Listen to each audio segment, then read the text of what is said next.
Vamos começar com os primeiros 6 versículos, mais ou menos. Diz que foi depois do nascimento de Jesus em Belém da Judéia, nos dias do rei Herodes. Eis que vêm sábios do Oriente. Veio a Jerusalém dizendo: Onde está aquele que nasceu, Rei dos Judeus? Pois vimos a sua estrela quando ela surgiu, e vieram adorá-lo. Quando o rei Herodes ouviu isso, ficou perturbado, e toda Jerusalém com ele. E reunindo todos os principais sacerdotes ele fez perguntas aos escribas do povo, onde Cristo deveria nascer. E contaram-lhe isso em Belém da Judéia. Pois assim está escrito pelo profeta: E tu, Bete, ó Belém, na terra de Judá, não são, de forma alguma, menos importantes entre os governantes de Judá, pois de ti virá o povo, governante. Quem pastoreará o meu povo? Israel, pare por um instante, por favor. Vamos falar sobre esses versículos, porque há alguns pontos importantes. Ao observar os pontos a serem destacados, você notará que Mateus começa dizendo que Jesus nasceu em Belém, ou de Judéia. Em primeiro lugar, com relação a Belém, não era uma cidade grande, na verdade era bem pequena, mais parecido com uma vila, localizado a apenas cerca de 6 milhas de Jerusalém.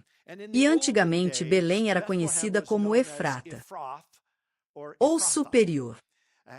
E, bem, é uma cidade importante por muitas razões, sendo uma das principais o fato de ser o ancestral lar de ninguém menos que o rei Davi, cerca de 1000 anos mais cedo, quando ele nasceu lá. Além disso, você notará que Matthew tem cuidado de dizer: esta é Belém de muito. Você percebeu? Você disse: bem, por que isso é tão importante? Bem, é porque existia, houve outra Belém, de fato, outra cidade chamada Belém na tribo de Zebulon. E isso é importante. Mateus destacaria o fato de que está em Belém da Judéia, porque era a terra natal ancestral de David e porque o Messias estava para nascer, uma casa de Davi, ancestral, cidade, porque era esse o lado de Prop, e é por isso que ele faz anotações desse trecho do livro de Miqueias, onde se fala especificamente desse fato, que, de Belém, Deus levantaria um governante, pastorear o povo de Israel. E isso é importante. Vocês também sabem disso quando falamos sobre quando se fala de Belém da Judéia. Essa é a forma grega de Judá. E Judá era um dos filhos de Jacó. E uma das parcelas tribais que foram feitas ali na parte sul do reino de Israel foi dado o para. Hoje nos referimos a Judá como Judéia, porque estamos lendo uma tradução do grego texto. E é por isso. Essa é a diferença. Você pode ver o que Matthew está fazendo. E o que ele continuará a fazer. Por meio dessa conta é que ele está compilando todas as profecias. Evidência. Isso será necessário para comprovar o fato que Jesus é o Messias. Isso é algo muito aguardado e profetizado por Deus no Antigo Testamento. E, na verdade, é isso mesmo, Mateus dá mais. O Antigo Testamento faz mais referências a ele do que qualquer outro evangelista. E isso porque é exatamente esse o ponto que ele quer defender. É isso que ele está fazendo, usando essas passagens do Antigo Testamento para compilar provas, após prova de que Jesus é de fato a única. Isso foi. Era a intenção. Você também vai notar que no versículo 1, Mateus diz sábios do Oriente. O veio para Jerusalém. As duas palavras homens sábios em sua Bíblia são uma tradução de uma única palavra grega. É essa a palavra, magos. É daí que vem a nossa palavra magi. Na verdade, várias palavras derivam disso. Bem, na verdade, magos em grego poderia se aplicar a vários indivíduos diferentes. Ou pessoas que se concentravam em algo, poderia se referir a um astrônomo, poderia se referir a um simples mágico. Você poderia se referir a um ou uma. Um intérprete de sonhos e várias outras coisas. Francamente, tornou-se bastante popular. Nesse caso, podemos ver que se refere a, especificamente, o para pessoas que eram os observadores das estrelas. Esses são homens que acreditavam que os grandes eventos da humanidade seria previsto pelas estrelas. E é isso que eles mencionam em relação a seguir uma estrela e vir para Israel, em busca daquele que nasceu para ser rei e que terá um impacto global. Agora é possível que esses magos estavam cientes de passagem. Isso está presente no Antigo Testamento, que inclusive faz referência às estrelas e mechas ao mesmo tempo, e é uma profecia que foi dada por um indivíduo chamado Balum. Vocês se lembram do Balum na Bíblia? Ele era meio bobo. Bem, você sabe que ele não era exatamente um homem temente a Deus. Para começar, ele era um homem que era meio que um procurado. Oferta. Zumbi. Quando Israel estava entrando na Terra Prometida. Eles causaram muita polêmica entre alguns moradores locais. Em comunidades de pessoas, e uma delas decidiu contratar Balum, amaldiçoar o povo de Israel. E assim, Balum acabou concordando com esse rei. O nome dele era Baac. E subiram ao topo de uma montanha para poderem vigiar o povo de Israel. Todos eles estavam espalhados pela terra. E ele disse, agora que estamos aqui em cima e vocês podem ver todos eles, amaldiçoem-nos. Bem, o que aconteceu foi veio sobre Balum. E ele começou a profetizar e, francamente, fez algumas das profecias mais incríveis sobre a vinda do Messias. Está registrado para nós no livro de Números. Deixe-me mostrar na tela para vocês.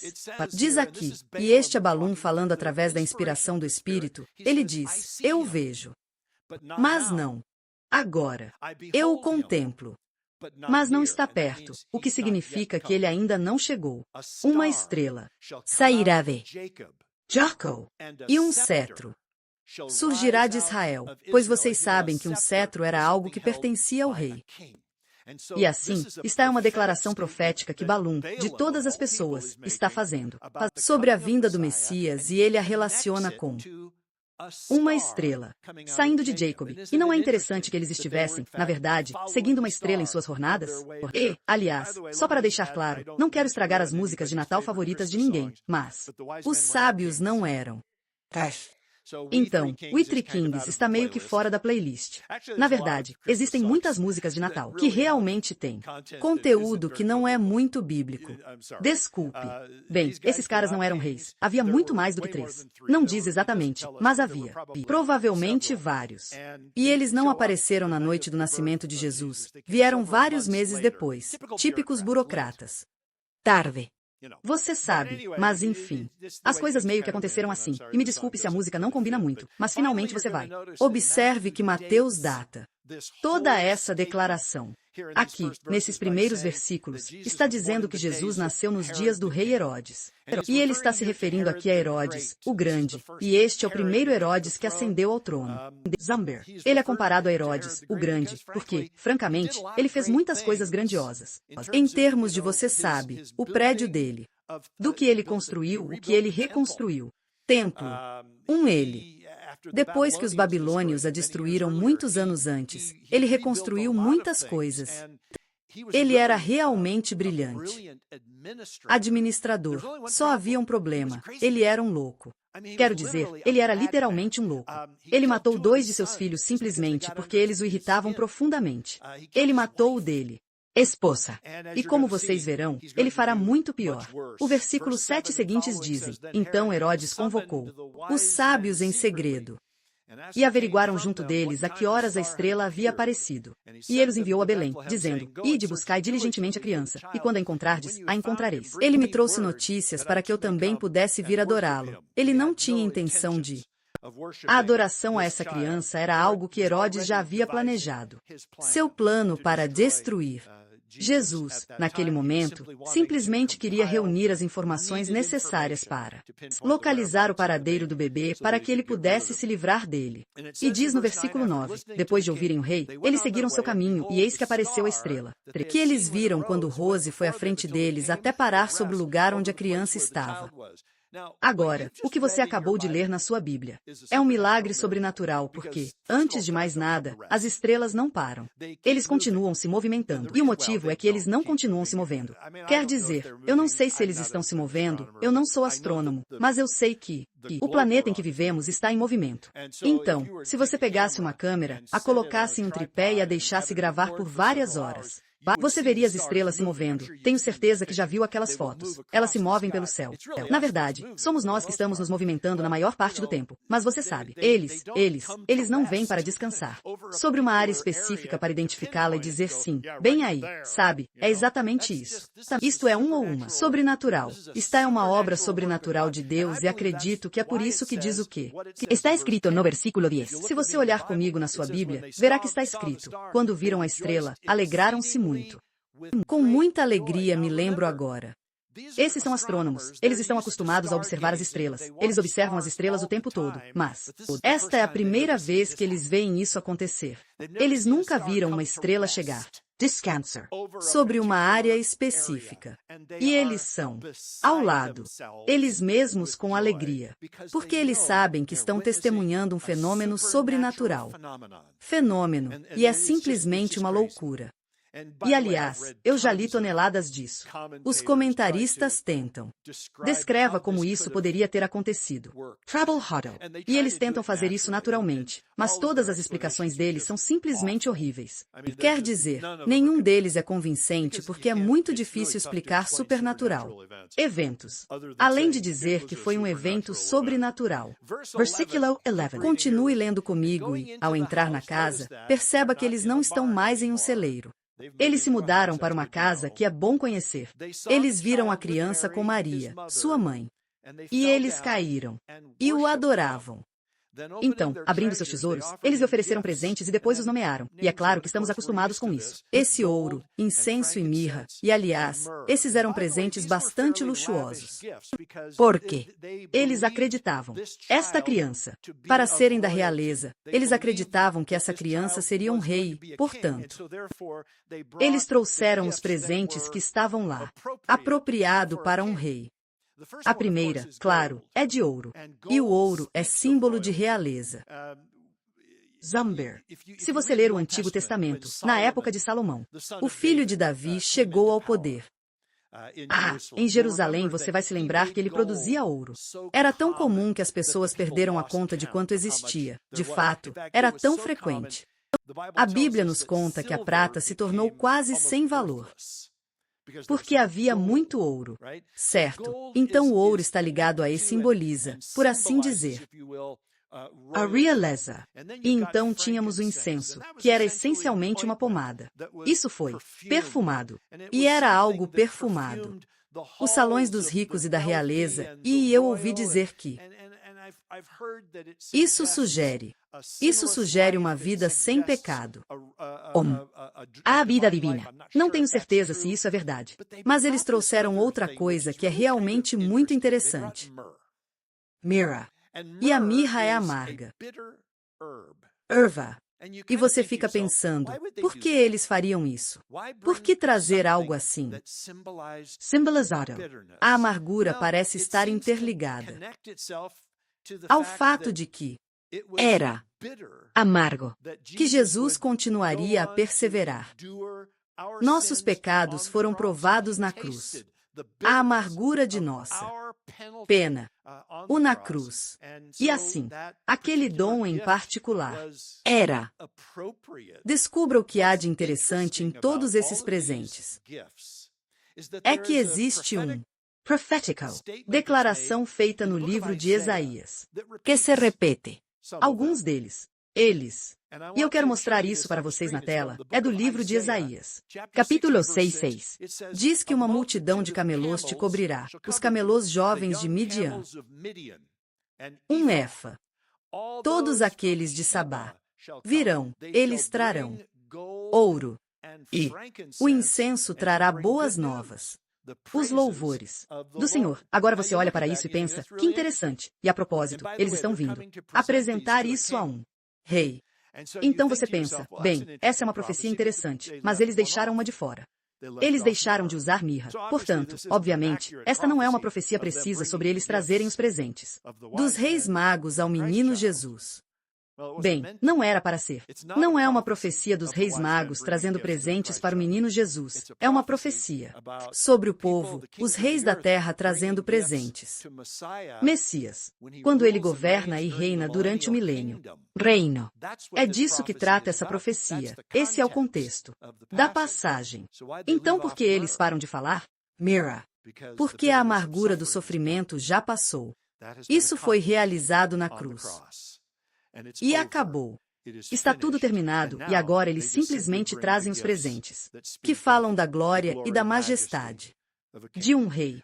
No versículo 12, continuamos a leitura. E sendo avisado em sonho para não retornar a Herodes, eles foram para seus próprios caminhos. País.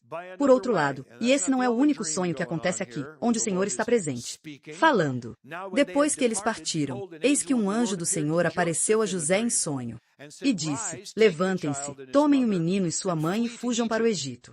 E fiquem ali até que eu lhes diga, pois Herodes está prestes a procurar a criança para matá-la.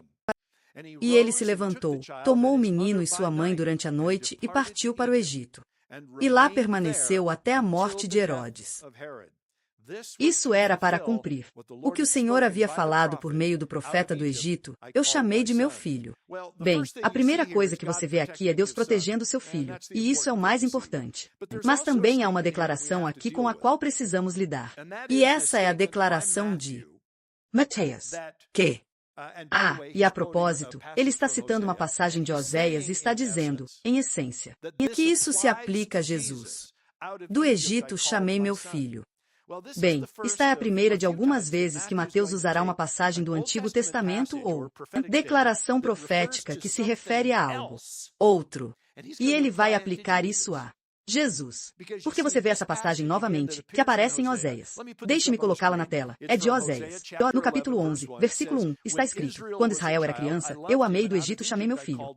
Filho, está uma declaração feita a posteriori sobre a nação de Israel. Que Deus a libertou da escravidão no Egito sob a liderança de Moisés. Tudo bem.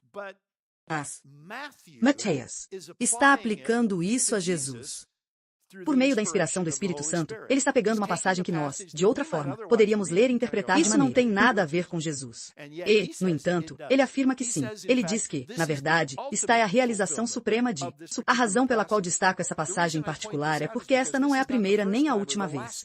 Na verdade, Matthew vai fazer isso em breve e veremos outro vídeo dele por aqui. Um momento, o versículo 16 diz então Herodes, quando percebeu que havia sido enganado pelos sábios, ficou furioso.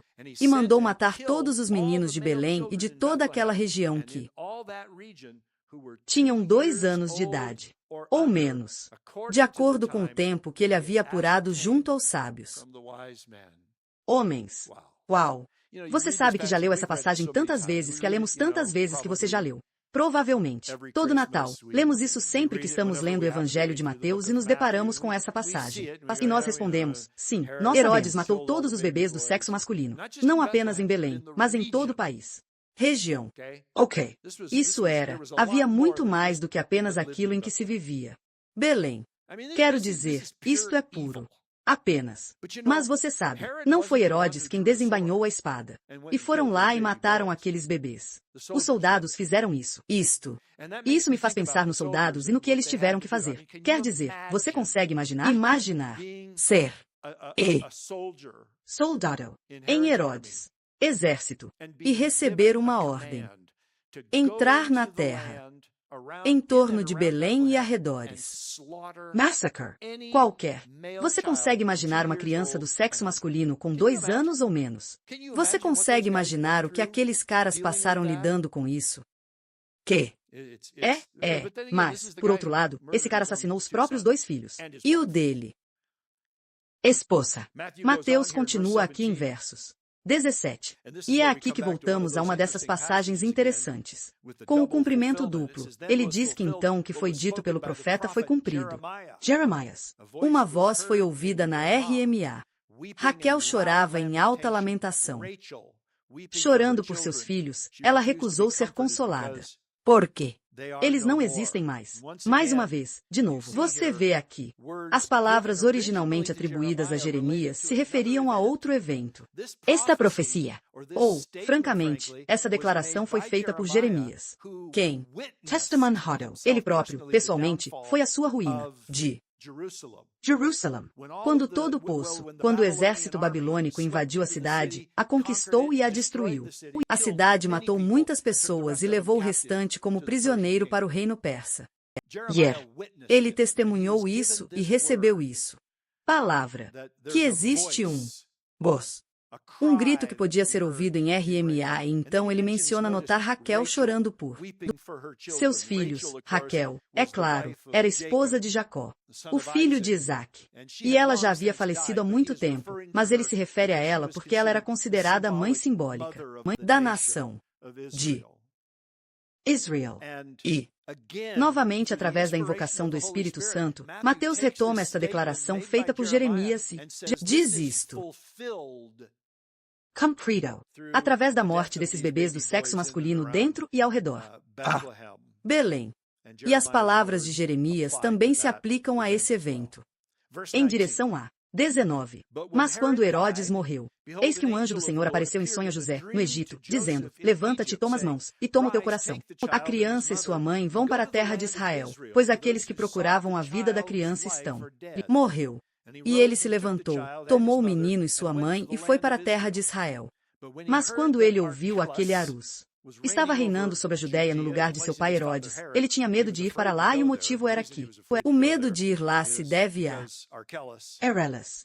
Era um assassino como ele. Bom, ele era, na verdade, um homem muito violento. Primeiramente, você precisa saber que, antes de morrer, Herodes basicamente dividiu seu reino aos seus 3 filhos restantes, e Arus foi o homem a quem foi dada a Judéia também, assim como algumas outras regiões. E, como eu disse, Arus era um homem violento, assassino, seguindo os passos de seu pai, o que não foi uma coisa boa. Assim que ele assumiu o trono, ele fez a reunião. 3.000 Pessoas de quem ele não gostava e as massacrou. Esse era o tipo de pessoa que ele era. E José sabia disso. Todo esse tipo de coisa, essa palavra acaba se espalhando, sabe? E isso nos diz aqui que quando ele ouviu que nosso Quelos estava reinando no lugar de seu pai, ele tinha medo de ir lá. Ele tinha medo de ir porque esse cara é tão assassino quanto qualquer outro, assim como seu pai. E diz, e sendo avisados, estamos no final do versículo 20, sendo avisado em um sonho. Ele retirou-se para a região da Galileia. Agora, para aqueles que precisam relembrar alguns conceitos de geografia, vou colocar um mapa aqui que é. Vou mostrar para vocês, com uma grande seta vermelha, onde fica Galileia. Não ao norte. Você pode ver ali embaixo que você vê a região de Samaria. E logo abaixo disso você vê Judéia. E então, à direita, do outro lado do Jordão, você vê Peria. E a região da Decápolis. Sabe o que é interessante nisso? Mapa. Quase toda a área que é mostrada ali como parte da decapitação. O resto. Originalmente, tudo era Israel quando Davi e Salomão governavam e reinavam. Era tudo isso. Israel todos os dias. Um pouco disso. Bem, agora o preço foi reduzido em tamanho. E vocês se lembram que Israel sofreu uma divisão. Você se lembra disso? Isso aconteceu durante o governo e reinado de Salomão, filho, neto de David, um homem chamado Rab. E sob o reinado do rei Rabão, a nação foi literalmente dividida em 2. E Israel se tornou, essencialmente, 2 reinos. Neste momento, a área no mapa que está em azul e que você vê marcada como Samaria. Foi assim que eles chamaram o período após a separação. O norte. Reino. Mas você sabe qual era o nome dele? Chamava-se Israel. O reino do norte era chamado de Israel. O reino do sul era chamado de Judá, batizada em homenagem à maior das tribos que ocupavam aquela região. Uma tribo de Judá. E quando Israel foi conquistado pelos assírios, império, e eles foram conquistados antes de Judá, era Eles começaram simplesmente a chamar aquela região de Israel, em vez de chamá-la novamente de Israel. Eles chamaram isso de Samaria. E a razão pela qual a chamaram de Samaria é porque, após a divisão dos dois reinos, Para a capital de Israel era Samaria. e assim toda a região adotou esse nome, a capital do reino do sul era Jerusalém e permaneceu assim. Então Judá, sua capital sempre foi Jerusalém, então agora você tem essa divisão. Reino. E na época de Jesus, a nação de Israel, de fato, somente de verdade, ocupa a região da Judéia, que é, naturalmente, o bom nome grego para Judá. E os judeus estão dispersos por outras áreas, mas é principalmente isso que acontece agora. É conhecido como a nação de Israel, embora seja chamada Judéia. Então, aí está uma pequena aula de história. Versículo 23. Olhem comigo em sua Bíblia. E ele foi morar numa cidade chamada Nazaré, lá na Galileia, para que se cumprisse o que fora dito pelos profetas, que ele seria chamado Nazareno. Agora, se você consultar o Antigo Testamento ou pegar sua concordância e disser bem, eu quero descobrir onde está escrito no Antigo Testamento que ele será chamado de Nazareno. você não vai encontrar. Não está incluído. Folha. E muita gente fica realmente incomodada com o fato de isso não estar lá. E ainda assim Matthew diz que é isso? Cumprimento do que os profetas poderiam ter dito sobre ele. Que ele seria chamado de Nazar. Mas isso não me incomoda nem um pouco, e vou te dizer por quê. Não acho que Matthew estivesse falando literalmente. Acredito que ele estava falando figurativamente, porque ver para chamar alguém de Nazareno significa algo. foi uma escavação. Era uma expressão depreciativa para se referir a alguém como um nazareno. Alguns de vocês talvez se lembrem. Naquela manhã de domingo, quando estávamos estudando o livro de Atos, Paulo, cheguei a Corinto e estava te contando um pouco sobre a cidade e como ela é incrivelmente imoral e lugar de depravação. Lembre-se disso e eu compartilhei com você que, se você realmente quisesse insultar alguém, ou se alguém já estivesse vivendo uma vida de imoralidade e depravação, você chamaria isso de... Os coríntios talvez nunca tivessem estado na cidade de Corinto, nunca sequer posto os pés lá. E, no entanto, eles o chamavam de coríntios. Dizer que você é uma pessoa imoral, em outras palavras, havia um simbolismo que combinava com o título ou o nome.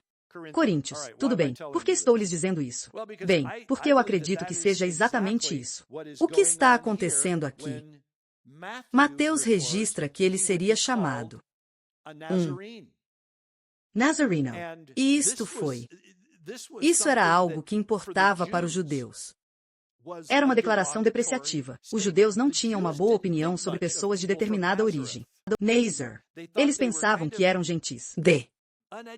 Em sua maioria, são pessoas sem instrução e imorais. Vocês se lembram de uma conversa que acontece e que está registrada no Evangelho de João? Aqui está uma espécie de ilustração. Deixe-me mostrar na tela. É de João, capítulo 1, e diz: Filipe, Nataniel. E disseram-lhe: achamos aquele de quem Moisés escreveu na lei, e também os profetas, Jesus, de Nazaré, filho de José. Observa a resposta de Natanael. Natanael disse a ele: pode haver alguma coisa. Coisas boas saem disso. Nazar. Veja, era assim que os judeus se sentiam a respeito. Nazarenos. Que nada de bom vai sair dali. Não é aí que você encontra a qualidade. Pessoas.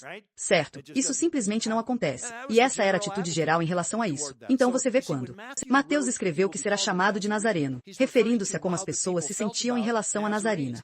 Em outras palavras, o que a declaração está dizendo é que ele será rejeitado. E isso é o cumprimento de uma profecia do Antigo Testamento, particularmente de Isaías 53. Deixe-me mostrar-lhe. Diz que ele foi desprezado e rejeitado pelos homens.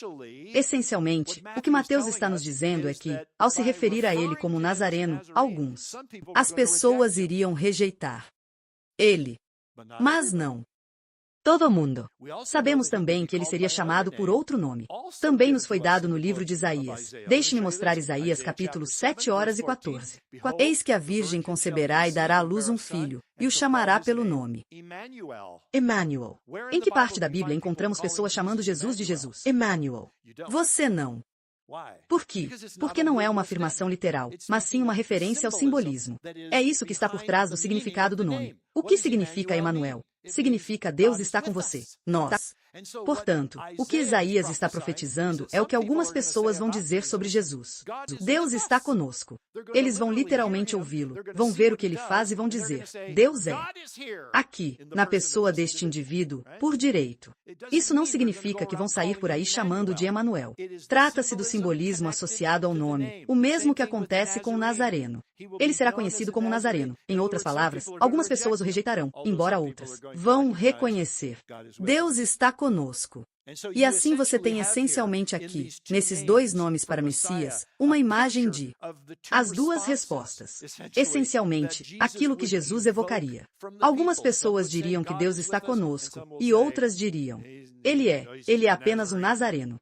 E você sabe o que é isso. Significa. E você sabe que é a mesma dinâmica que você e eu enfrentamos, vivendo neste mundo caído. Você sabe, algumas pessoas nos ouvem falando sobre Jesus, e sobre a Bíblia e o céu e assim por diante, e eles olham para nós e dizem: Deus está conosco. Você. E outros. Eles nos ligam. Não conheço a versão moderna de Nazareno. Quero dizer, hoje em dia, Nazareno não é um termo pejorativo, é um termo comum. Se você chamar alguém de Nazareno hoje em dia, essa pessoa vai ser demitida. Eu não frequento aquela igreja, ou algo parecido, mas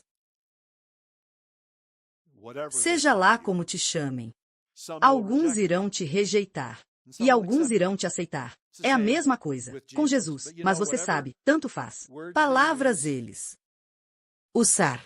Independentemente do que digam sobre você, que é negativo ou depreciativo ou insultante. Nós nos lembramos. As palavras de nosso Senhor e Salvador, registrado para nós em Mateus 5. Está escrito na tela: Ser bendito sejas tu, quando outros insultar você e perseguir vocês. E, de fato, ele diz, e profere todo tipo de calúnia contra vocês, falsamente, por minha causa. Alegrem-se e regozijem-se quando isso acontecer, pois a sua recompensa nos céus é grande. Pois assim perseguiram os profetas que vieram antes de vocês. É o que nos dizem na palavra preparar para o ridículo, para ser rejeitado pelo mundo. Eles rejeitaram Jesus, e muitas pessoas o fizeram. E aqueles que teriam rejeitado Jesus naquela época continuarão a rejeitá-lo. Você. E aqueles que pararem para ouvir e disserem quero ouvir mais, eles também dirão o mesmo. Você. Mas de qualquer forma, representamos o nosso Senhor. E que privilégio é esse? Amém. Vamos nos unir e vencer. Oracle. Se você precisa de oração esta manhã porque está carregando um fardo relacionado a algo que está acontecendo em sua vida, peça a Deus que tragam isso para frente aqui. Nossa equipe de oração estará aqui depois que terminarmos. E eles ficariam felizes em orar com você e simplesmente apresentar essas necessidades ao trono da graça, conforme você desejar. Sair aqui com a carga aliviada. Certifique-se de fazer isso. Não faça isso se você vier à igreja e sair pela porta mais sobrecarregado do que quando entrou. Preciso encontrar outra igreja. Resumindo. Mas você sabe por quê. Em primeiro lugar, a palavra deve levar o seu espírito e, em segundo lugar, você tem este convite do Senhor: entregar-lhe os seus fardos e descarregá-los aos seus pés, e ele os aceitará, e eles não o incomodarão, não vão. Eles não vão machucá-lo. Eles vão te machucar se você continuar tentando carregá-lo, mas eles não vão machucá-lo. Como já lhe disse muitas vezes, ele já carregava o peso do pecado do mundo sobre os seus ombros. Os problemas também não serão um problema. Ele. Pai, muito obrigado. Muito obrigado pela oportunidade de estarmos juntos com o corpo de Cristo. É uma grande alegria. Com irmãos e irmãs também. Adorar juntos, orar juntos. Para confraternizarmos juntos. Senhor, que o Senhor abra nossos corações para tudo que tem para nós, e nós lhe agradecemos pela sua palavra. Então, a satisfação em nossos corações traz convicção, traz força, traz encorajamento e compreensão, e somos gratos por isso. Bom, oramos para que, ao longo desta semana, que você fortaleceria o nosso Karekos para caminhar com você, servir você, viver para você E qualquer que seja a resposta que recebermos do mundo, vamos encarar isso com naturalidade, sabendo disso. Eles trataram nosso Salvador da mesma maneira. Então, Senhor Deus, nos dê forças para continuarmos firmes.